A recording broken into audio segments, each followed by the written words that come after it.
el Señor ha venido hablando a esta casa un lineamiento que ha sido tan perfecto, y esta palabra es para este tiempo, para esta casa espiritual. Pasó el hermano Álvaro, ¿no es cierto?, hablando de Antioquía. ¿Se acuerdan de eso? Amén. El que corre más rápido que un carro. ¿Se dieron cuenta hoy día en la adoración? Hubo un tiempo en que se empezó a agitar mucho. El Señor nos está llevando un tiempo de acelerar ciertas cosas, porque está llevándonos a una transición a la madurez, ¿verdad? Después vino Sebastián Burot y habló una palabra a los padres de la importancia de transmitir el legado de Dios. Amén. Pastor Fernando siguió hablando acerca de las imágenes. Y yo quiero que usted se quede con el concepto de imagen. Porque lo que hacía Antioquía, decía el hermano Álvaro, no se levantaba un nombre propio, no se hacía un nombre propio, ¿verdad? Sino que proyectaba la imagen de Cristo. El transmitir un legado generacional es transmitir la imagen a los hijos. Amén. Pastor Fernando hablaba de padre y madre, las dos imágenes en nuestro proceso formativo. Imagen, imagen, imagen, ¿verdad? Hoy día la palabra está dirigida a los hijos. ¿Quién es hijo acá? Todos somos hijos, ¿cierto? Así que esta palabra es para todos. Amén. Pero vamos a hablar de los hijos de Dios, porque nosotros no somos cualquier hijo. Somos hijos de Dios. Amén. Leamos todos juntos esta palabra que está ahí proyectada a la cuenta de 1, 2 y 3. Para que sean intachables y puros, hijos de Dios sin culpa, en medio de una generación torcida y depravada. En ella, ustedes brillan como estrellas en el firmamento, manteniendo en alto la palabra de vida. Estamos en medio de una generación. El propósito de ser conformados hijos es para alumbrar como estrellas en el firmamento, como estrellas en medio del mundo, a una generación. Amén. ¿Y cómo dice esa palabra? Manteniendo, en otra versión dice, arraigados de la palabra de vida, de la palabra, del logos, del dabar, de Cristo, del principio, arraigados de esa palabra. Entonces, proyectamos esa imagen a otras generaciones. Amén. Amén. Cristo es la imagen visible de Dios que es invisible. Es su Hijo primogénito anterior a todo lo creado. Si estamos hablando de proyectar una imagen, Cristo es la imagen. Amén. Eso es lo que estamos proyectando nosotros. Sigue, Nico, porfi. Ese es el recuento de las palabras que se han venido hablando, ¿verdad? El tiempo de esta casa espiritual es de una transición a la juventud, ¿verdad? De ir, ¿cierto?, transicionando algunos procesos más maduros. Y como discipulado de prejuveniles, todo calza, dice el hermano Hernán, empezamos a ver todo este año un lineamiento acerca de los sentidos espirituales. El lineamiento de los prejuveniles está un poquito separado en ciertos temas a los que tocan el resto de discipulados. Empezamos a ver acerca del oído, de la vista, del dabar, de la palabra. Y hablábamos que aquellos que tienen los sentidos ejercitados son personas maduras. Y no es casualidad que este discipulado, el Señor le empezó a hablar esto, porque habla del tiempo espiritual, de lo que está hablando, soltando para esta casa. Amén. Que representa espiritualmente el nivel al que el Señor nos está llevando. Amén. Los del discipulado de prejuveniles, ¿pueden levantar la manito, por favor? Bien, chicos, atentos a esta palabra. Amén. Muy atentos. Dice Hebreos 5, porque todo el que usa de leche es inexperto en la palabra de justicia, porque es recién nacido. Pero el alimento sólido es de los perfectos, es decir, de los maduros, de los que por la práctica tienen los sentidos ejercitados en el discernimiento del bien y del mal. El pastor Fernando hablaba de que la serpiente venía a trastocar nuestros sentidos espirituales. Amén. Una persona madura ha sido ejercitado en discernir. Una persona madura no tiene embotados sus sentidos espirituales. Y el Señor quiere llevarnos desde una iglesia niño, una iglesia con sentidos embotados, a una iglesia que puede discernir entre el bien y el mal. Amén.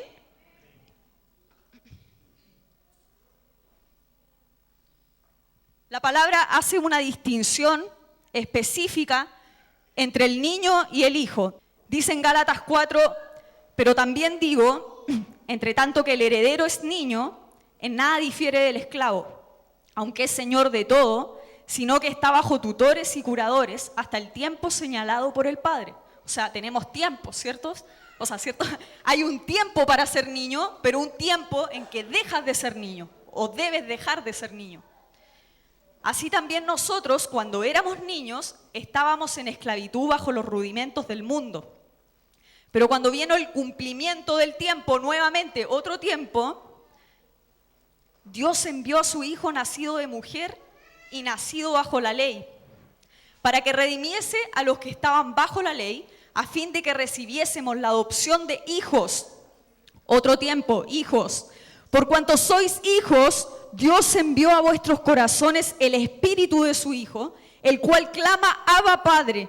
Así que ya no eres esclavo, sino hijo, y si hijo también heredero de Dios por medio de Cristo. Amén. El hijo es una persona que ha ejercitado sus sentidos espirituales en el discernimiento del bien y del mal. Amén. Quedémonos con eso.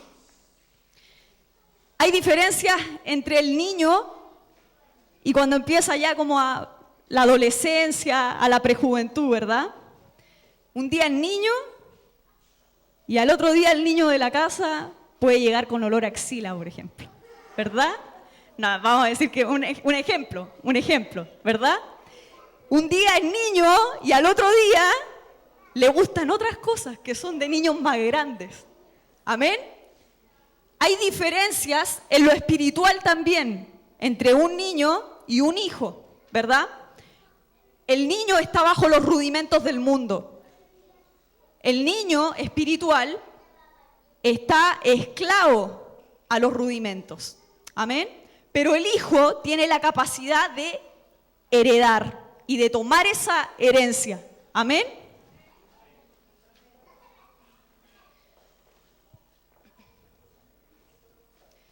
Y hemos estado hablando acerca de imágenes. Estamos hablando de imagen todo el tiempo. Si nosotros estamos hablando de imágenes, hablamos de que el papá proyecta todo. El papá no puede proyectar solamente lo bonito del hijo, ¿cierto? Proyectas todo, proyectas lo bueno y proyectas lo malo, ¿verdad? Entonces, si nosotros estamos hablando de proyectar, de tomar imágenes, y si Cristo es la imagen del Dios vivo, entonces la imagen que debemos tomar es la de Cristo, ¿verdad?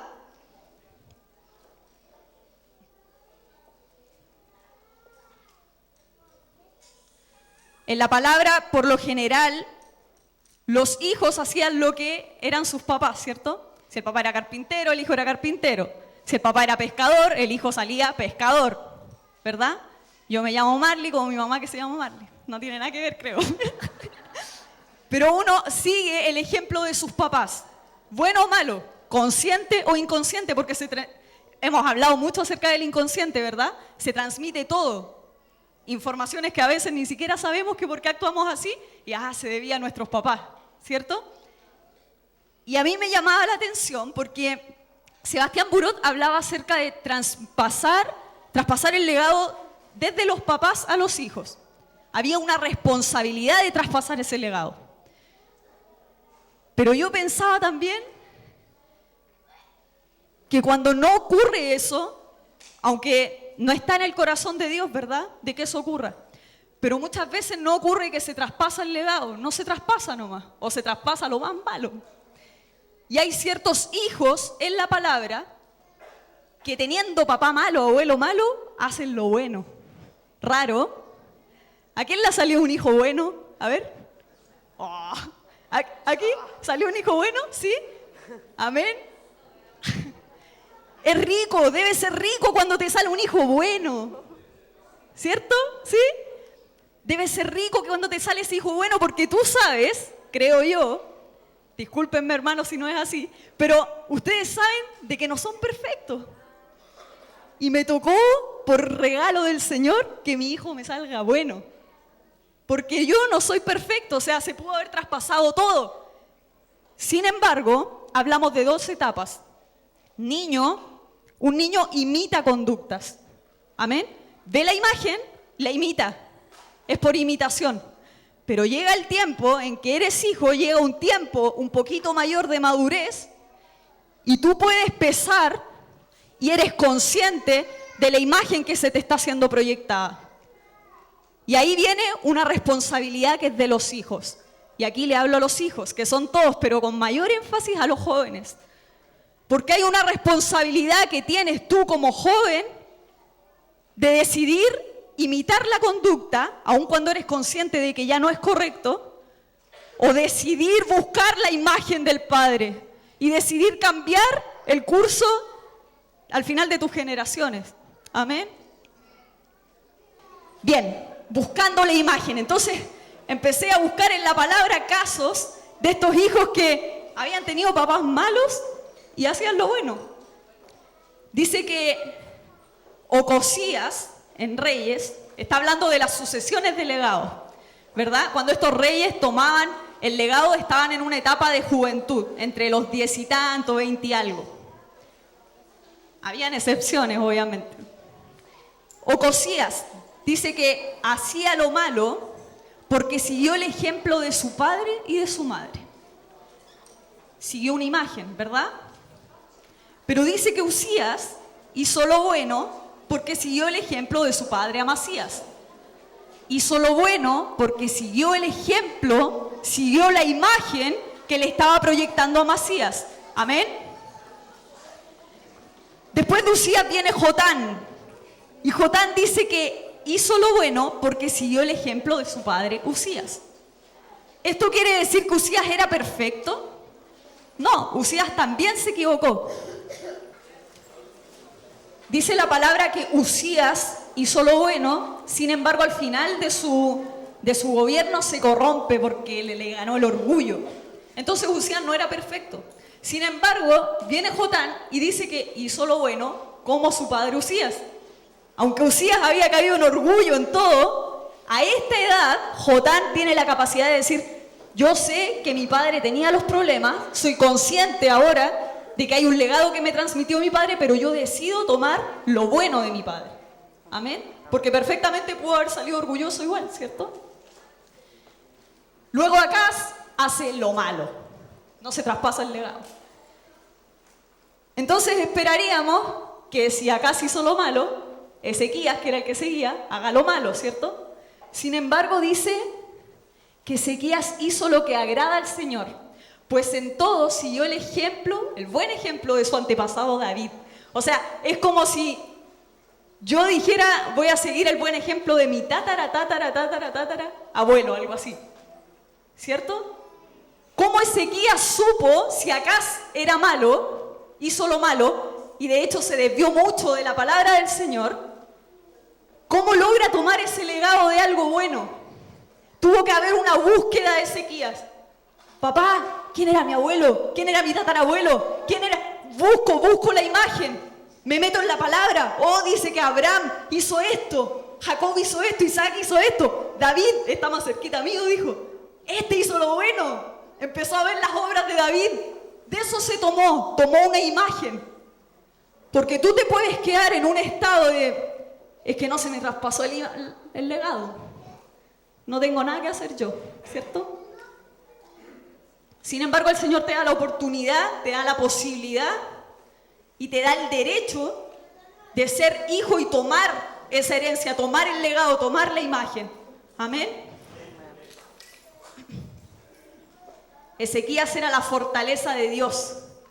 En la boca de los que maman y de los niños de pecho fundó la fortaleza. La palabra en Ezequías vino a llenar las brechas aún en su inconsciente. los vacíos que tenía porque no se le había traspasado quizás un legado. La palabra vino a llenar eso en él. Ahí él encontró la imagen y se aferró a esa imagen de David. Amén.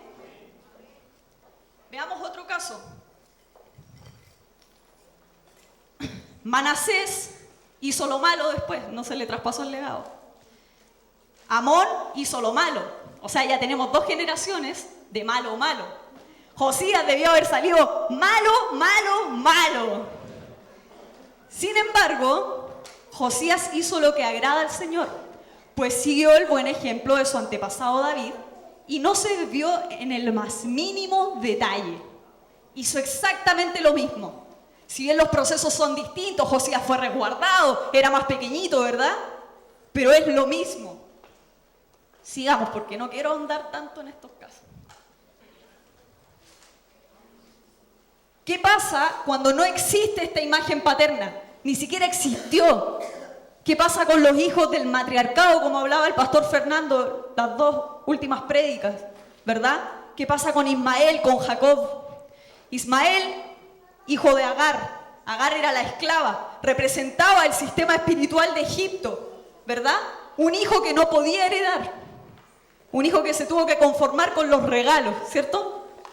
Si bien el Señor le dio herencia por medio de generaciones, pero no pudo obtener la promesa, ¿verdad? La herencia es un derecho de los hijos de la promesa. El no tenerla implica el no tener el legado del padre, es estar fuera de la casa. ¿Qué hace Jacob con esto?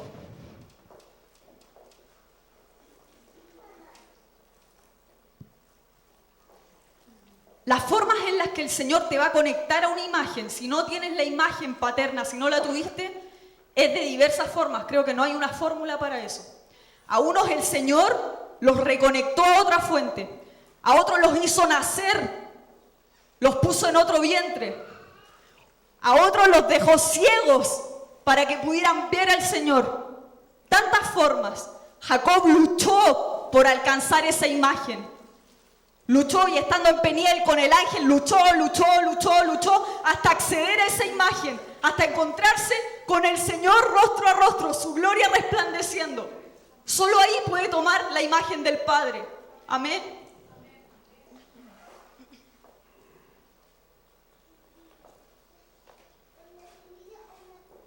En la adoración es increíble cómo el Señor establece todo desde antes. En la adoración se habló mucho de la gloria de Dios. Y yo recordaba, había un adorador que es de otra iglesia, que hace un tiempo fuimos con la Nicola a un concierto. Y este adorador decía que la adoración es el postrarse, ¿cierto? Y era un acto de volver al Génesis, de volver al principio, de volver a ese principio cuando tú te encuentras rostro a rostro con tu papá. Eso entendía él, eso tenía él como cosmovisión de lo que era la adoración. Se encontraba con el Padre, veía la gloria del Padre. Y en Génesis, cuando el Señor sopla de su espíritu, entonces en la adoración el Señor te viene a insuflar de su espíritu. Imagen, imagen. ¿Qué estás mirando? ¿Cuál es tu imagen en este tiempo? ¿Sabes que el Señor va levantando padres e hijos en ciertos tiempos? Tú puedes encontrar la imagen de padre en la palabra, pero también puedes encontrar la imagen de padre en esta casa espiritual. En una generación el Señor levanta a ciertos padres, en otra generación el Señor levanta a otros. En nuestra generación teníamos, por ejemplo, estoy hablando de lo natural, de algo que tú puedes ver visible. Levantó, por ejemplo, un Sebastián Burot, que sabíamos que tenía complicada como su historia de vida, pero si él podía, nosotros podíamos. Y en otras generaciones el Señor va levantando a otros. Amén. El Señor no te deja sin imagen. ¿Y sabes qué es lo lindo? Que al no ser cualquier tipo de hijo, sino que somos hijos de Dios, no tenemos de qué quejarnos. Porque los de afuera, si son hijos de la esclava, si son hijos del adulterio, si no tuvieron la imagen paterna, si su imagen paterna fue distorsionada, si se les traspasó el legado, malo, pésimo. Ellos no tienen cómo cambiar eso. Y hay gente afuera que padece por eso, que no tiene cómo cambiar eso. Pero si tú eres hijo de Dios, entonces fuimos nacidos de lo alto. Tú sí tienes esperanza, nosotros sí tenemos esperanza. Yo no quiero que te quedes en una desesperanza de que yo no tuve la imagen paterna, no lo veo. Busca. Juan, leamos esa palabra. Juan 1:12 dice: mas a cuantos lo recibieron, a los que creen en su nombre, les dio el derecho de ser hijos de Dios. Estos no nacen de la sangre, ni por deseos naturales, ni por voluntad humana.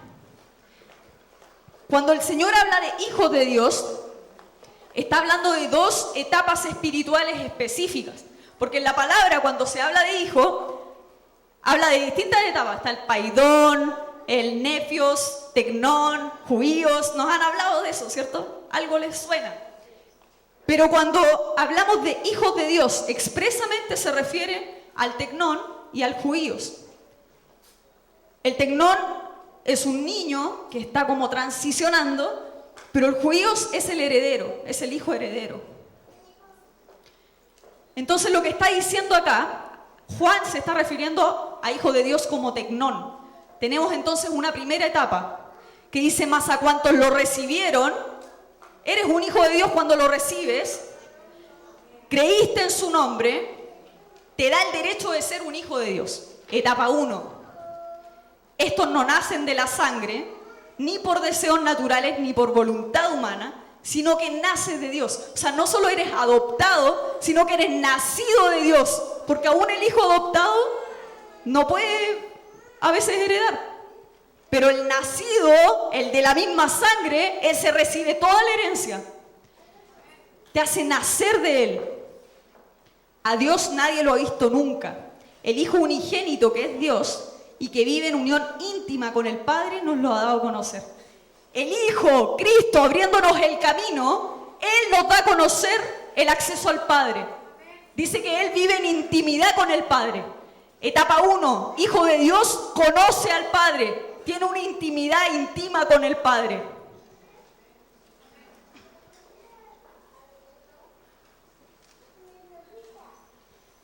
Y Jesús nos enseña muchas cosas acerca de cómo acceder al Padre, de cómo conocer al Padre. Lo primero que dice es que es a través de Él. Sabemos eso, amén. A través de Cristo es que podemos conocer al Padre, a través de Jesús. ¿Cuánto conocemos de Jesús? ¿Cuánto conocemos del Padre? Yo hacía este ejercicio, decir hijo de Dios como que igual nos suena un poquito a veces repetitivo. Hijo de Dios. Hijo del Elohim. Hijo del Todopoderoso. Hijo del Olam. Soy hijo del Dios de los tiempos. Sé que hay tiempos establecidos. Hay un tiempo para que se manifieste mi etapa espiritual de niño, pero hay otro tiempo, el que el Señor me está llevando, en que me manifiesto como un hijo más maduro. Amén. Y que la creación está esperando, ardiente, anhela esa manifestación. Y Jesús decía, cuando quieran acceder al Padre, no hablen con mucha palabrería, no digan muchas palabras. Vayan, enciérrense en su cuartito y en intimidad oren al Padre. Y ahí lo van a encontrar en intimidad. Es decir, había un lenguaje y un lugar al que puedes acceder al Padre, al que puedes conocer al Padre. Si estás en ese tiempo en que necesitas conocer al Padre, entonces necesitas entrar en una intimidad con Él. Tú necesitas saber, si necesitas imagen, tú necesitas saber quién es el Padre. Necesitas conocer que Él es el Todopoderoso, que Él era desde el principio, que Él era el Dabar, la palabra.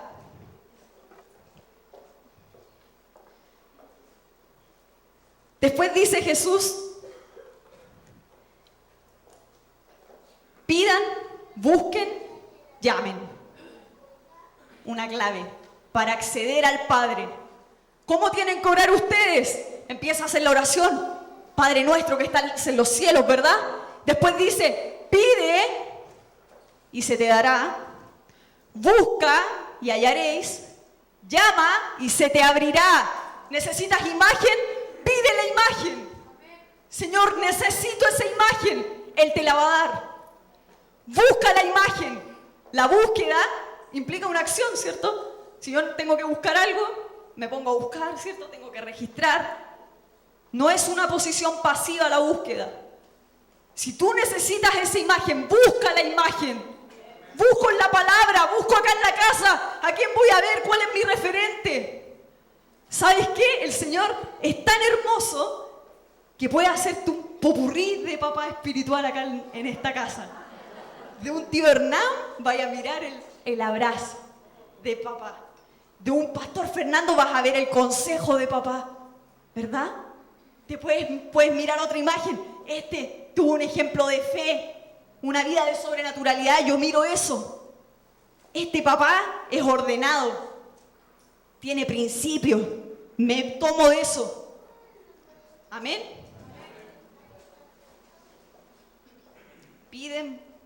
Pidan, buscan, llamen.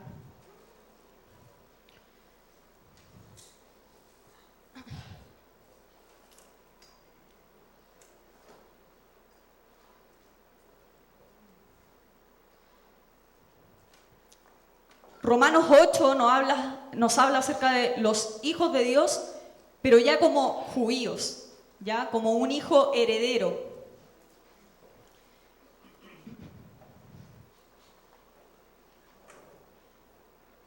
Tú vas conociendo otras profundidades del Padre. Hay un tiempo en que, si bien uno nunca termina de conocer al Padre, siempre estamos conociéndolo. Pero hay un tiempo para los rudimentos básicos, para la lechita, y hay otro tiempo para tomar lo sólido del Señor. Son cosas más profundas.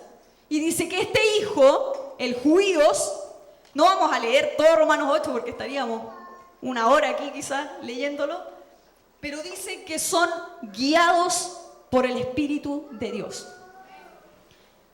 Un judío es una persona que ha tenido una experiencia, que tiene un accionar del Espíritu de Dios. Porque el Espíritu de Dios es el que te adopta, pero es también el que viene a revelar la palabra. Amén. Tú puedes conocer ciertos aspectos, los rudimentos básicos, pero es el Espíritu el que te viene a abrir y te hace entender otras cosas. El Hijo de Dios, maduro o heredero, camino a la madurez, es un guiado por el Espíritu de Dios.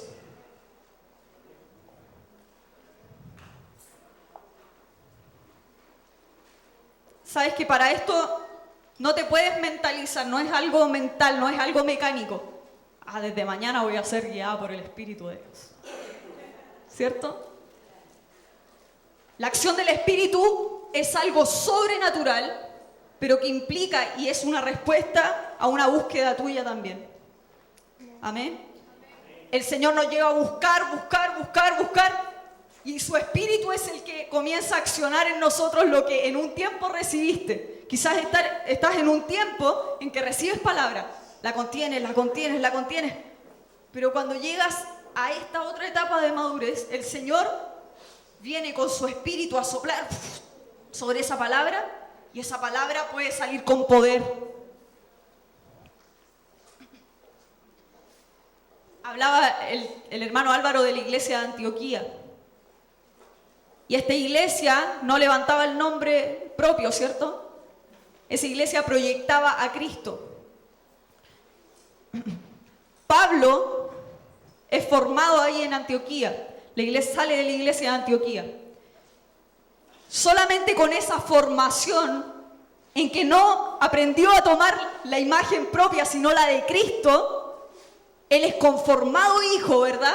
Logra ver imagen y puede después ir y ser padre espiritual de muchos.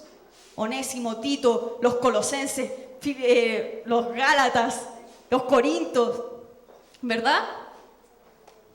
Padre espiritual de muchos.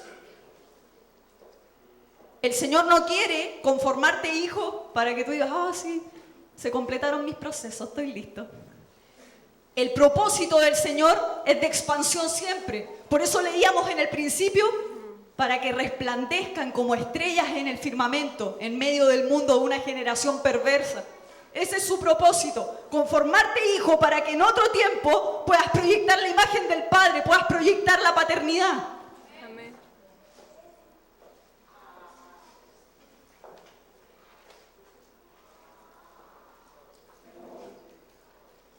Dice también Romanos 8 que los hijos de Dios son herederos. Y si heredero, coheredero con Cristo de todas las riquezas, de todos los misterios. Sabes que tú tienes acceso liberado a ser glorificado juntamente con Él. Pero si bien como herederos tenemos toda una riqueza, todos los misterios del Padre, tienes acceso a todo eso, también tienes responsabilidades. Tenemos responsabilidades como hijos. ¿Les ha pasado que en un tiempo sus padres no confiaban mucho en ustedes? Hay tiempos en los que los papás no confían mucho, pero es por una madurez, ¿cierto? El nivel de madurez. Entonces difícilmente un papá le va a dejar la casa sola al hijo de 5 años. Es difícil, o de 4 años. Pero cuando va creciendo, se le delegan un poquito más de responsabilidades. Los papás pueden salir, ¿cierto? Y dejan a cargo un hijo. Pueden ir a Perú a vacacionar y dejan a cargo un hijo, ¿cierto? Pero eso es cuando van notando cambios en los hijos. Y cuando nosotros vamos tomando parte de esa herencia del Señor, somos glorificados con Él, pero también juntamente con Él somos parte de sus padecimientos. Y tú debes saber eso, porque dice también en Hebreos que aunque era hijo, Cristo, aunque era hijo, imagínense, Cristo, por lo que padeció, aprendió la obediencia. Si Él, que tuvo que padecer para aprender obediencia, tuvo que ser disciplinado, ¿cuánto más nosotros? Saben que hay un tiempo en que el Señor te regalonea, porque somos niños. Pero llega otro tiempo en que tu padre comienza a disciplinarte. Cuando yo conocí al Señor, por ejemplo, yo lo conocí como papá, entonces yo decía, oh, soy hija de Dios. No tenía mucha plata, era pobre. No, mentira.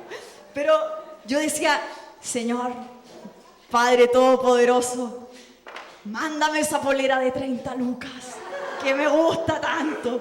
Y el Señor me respondía, le decía, Señor, me farrié todo el colegio, necesito entrar a la universidad, a esa carrera que yo quiero, que la tengo acá.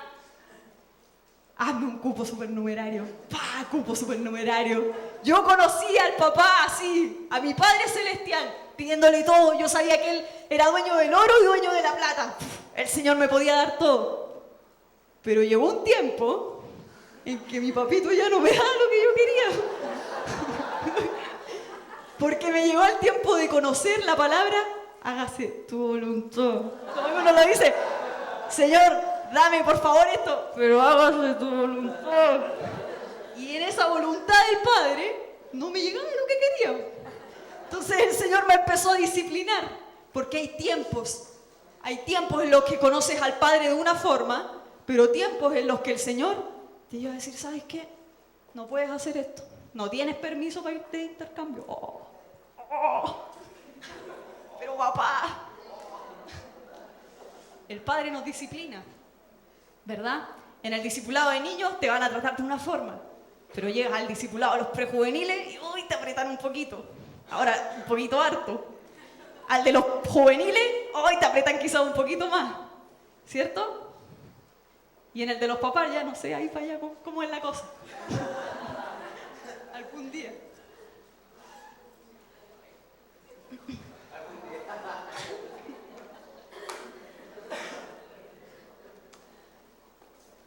Miren, leamos esto que yo lo encontré maravilloso. Porfa, Nicole, la siguiente.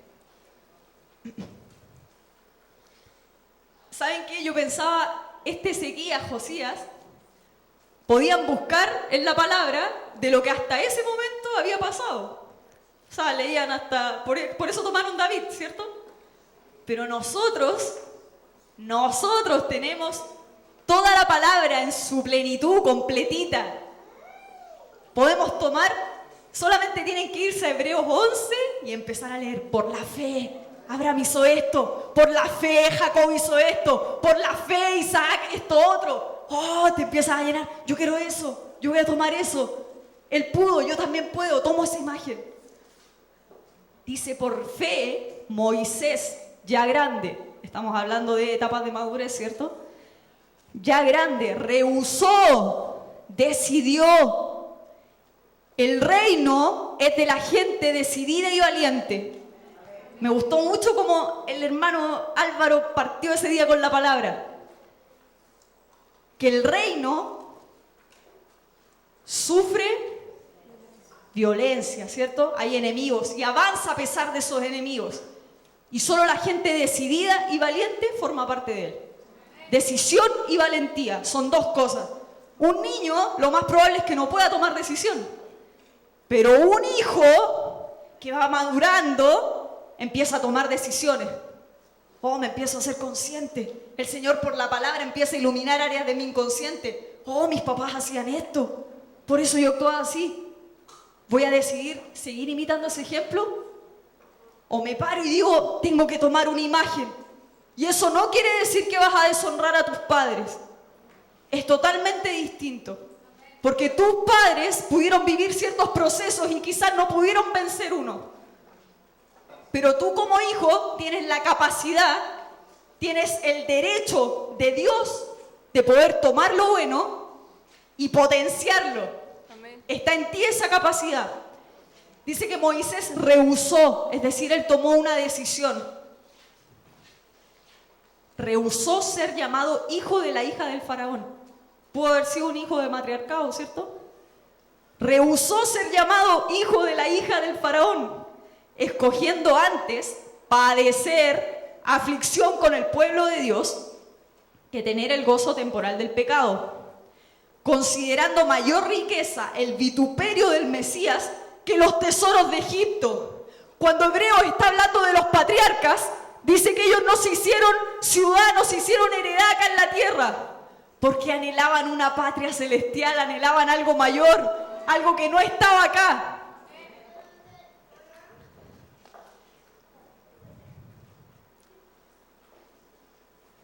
Considerando mayor riqueza el vituperio del Mesías que los tesoros de Egipto, porque tenía la mirada puesta en el galardón.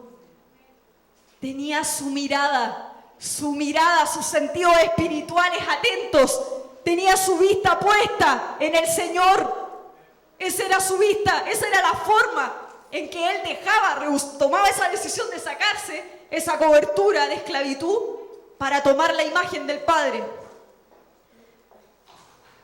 Por fe dejó Egipto, no temiendo la ira del rey, y se sostuvo como viendo al invisible. Esa es la forma, ese es el camino, como viendo al invisible. Estamos hablando de imagen, de los sentidos espirituales. ¿Sabes qué? La serpiente puede venir a trastocar tus sentidos espirituales, pero hay tiempos en que el Señor empieza a despertar, empieza a tocar tus ojos, empieza a tocar tu oído, tu boca, si es necesario dejarte mudo un tiempo, pero para que el Señor deposite lo que es suyo, te haga nacer de lo alto.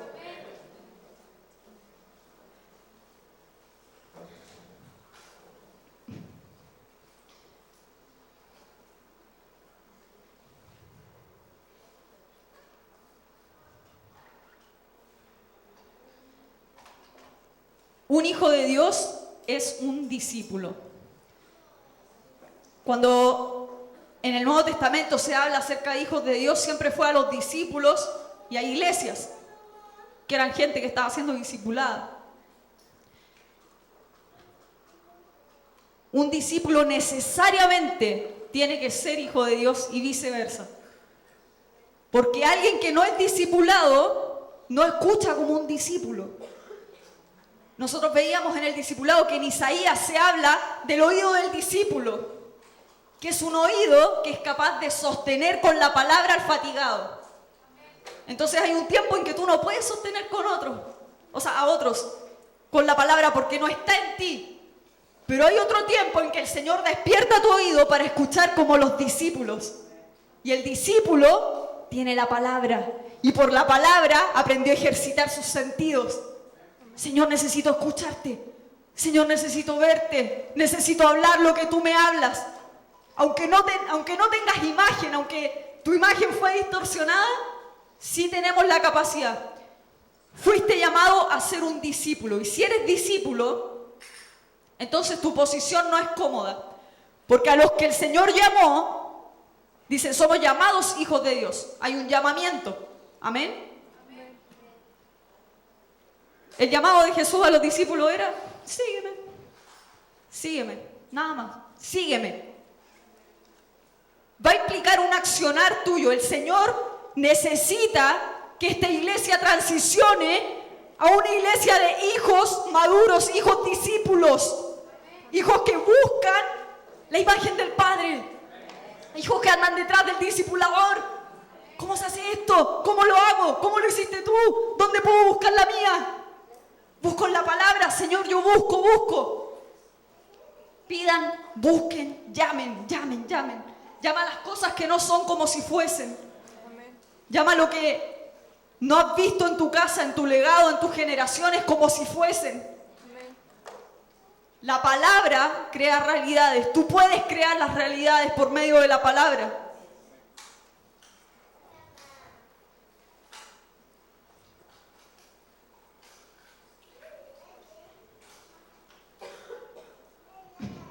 El discípulo y el hijo de Dios más maduro se somete a autoridad. No se manda a cambiar solo. El hijo de Dios se somete a autoridad. Y cuando entiendes ese principio, entonces entiendes que aunque no estás haciendo tu voluntad, lo que tú quisieras en tu corazón, el Señor tiene designios que son mayores. Y Él está cumpliendo cosas que son mayores para tu vida.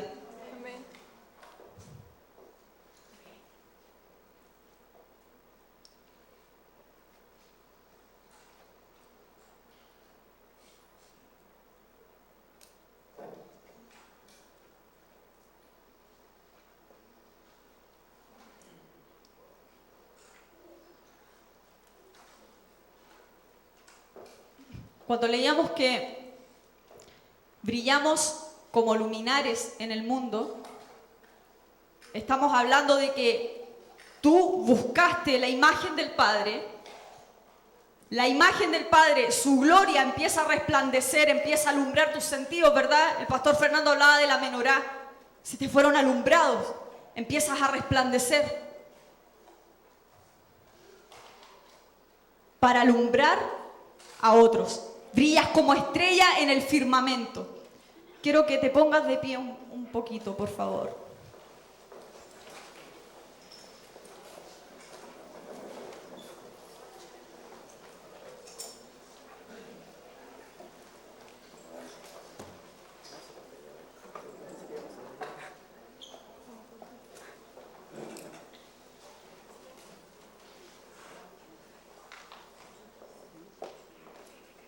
Antes de leer esa palabra de que brillamos como estrellas en el firmamento, como luminares, dice como 2 versículos antes, porque Dios, según su designio, o sea, según su voluntad, no la nuestra, ¿verdad? Es el que está energizando en vosotros, no solo el querer, sino también el energizado a hacer. Y ahí sigue, para que sean intachables y puros, hijos de Dios sin culpa en medio de una generación torcida y depravada. En ella ustedes brillan como estrellas en el firmamento, como luminares en el mundo, manteniendo en alto la palabra de vida, arraigados al dabar del Señor.